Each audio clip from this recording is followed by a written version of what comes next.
যে মাসটা আরবি, এই আরবির মাসটার নাম কি বাবা বলতে পারেন না? মহরম মাস। মহরম শব্দের অর্থ হইল রক্ত ঝরা, নাকি বাবা? এই মহরমের চাঁদে অনেক ঘটনা দলিল পত্রে উল্লেখ করেছে, একটা ঘটনাকে ধামাচাপা দেওয়ার জন্য। একটু কথা আগে বলে নেই, মহরমের চাঁদের 10 তারিখ আল্লাহ পৃথিবী বানাইছে। আমরা শুনেই কই আলহামদুলিল্লাহ। মহরমের 10 তারিখে আল্লাহ তাআলা আদমকে ক্ষমা করছে, আমরা কই জোরে জোরে আলহামদুলিল্লাহ।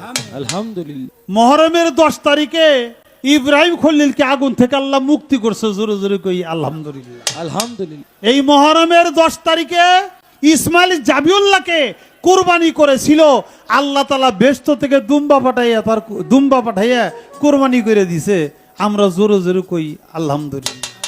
মানে মহরমের 10 তারিখে ঘটনার কোনো শেষ নাই। এর মূল কারণ কি?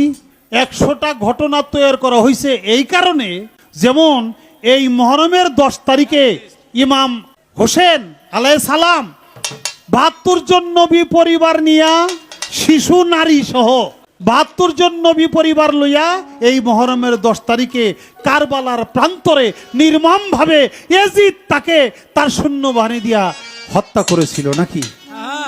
এই ঘটনাটা যেন ধামাচাপা পড়ে, আমরা জানি এটা পইরে পইরে শিখি। আরে মহরমের যে এত মর্যাদা, এই মর্যাদা এমনি এমনি না, অনেক কিছু হয়েছে। আদম মুক্তি পাইছে, পৃথিবী বানাইছে এই মহরমের চাঁদে। ইসমাইল জাবিউল্লাহর কুরবানি হয়েছে মহরমের 10 তারিখে। ইউনুস নবী মাছের পেট থেকে উদ্ধার হয়েছে, ইসমাইল জাবিউল্লাহ কুরবানি হয়েছে, ইব্রাহিম খলিল আগুন থেকে মুক্তি পাইছে। এগো সামনে এই 72 জন নবী পরিবার মরে গেছে, শাহাদত হইছে, এটা কোনো ঘটনাই না।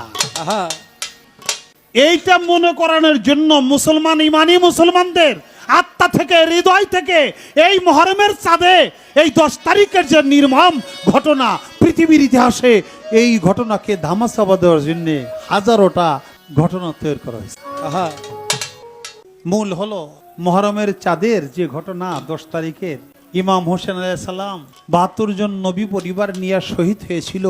এটা সত্যিকারে যারা মুসলমান, হোসাইনি মুসলমান, মোহাম্মদী মুসলমান, যারা মাওলা আলীকে ভালোবাসে, তারা তরিকাকে ভালোবাসে, তারা কেউ কোনোদিন হাজারোটা ঘটনা ঘটাইলেও এই মহরমের চাঁদের 10 তারিখ তারা ভুলে যাবে না। এই জন্য সারা পৃথিবীতেই যেখানে মুসলমান আছে সেখানেই হাই হোসেন, হাই হোসেন, হাই হোসেন, হাই ইমাম, হাই ইমাম তারা মাতম করতে থাকে, নাকি বাবা?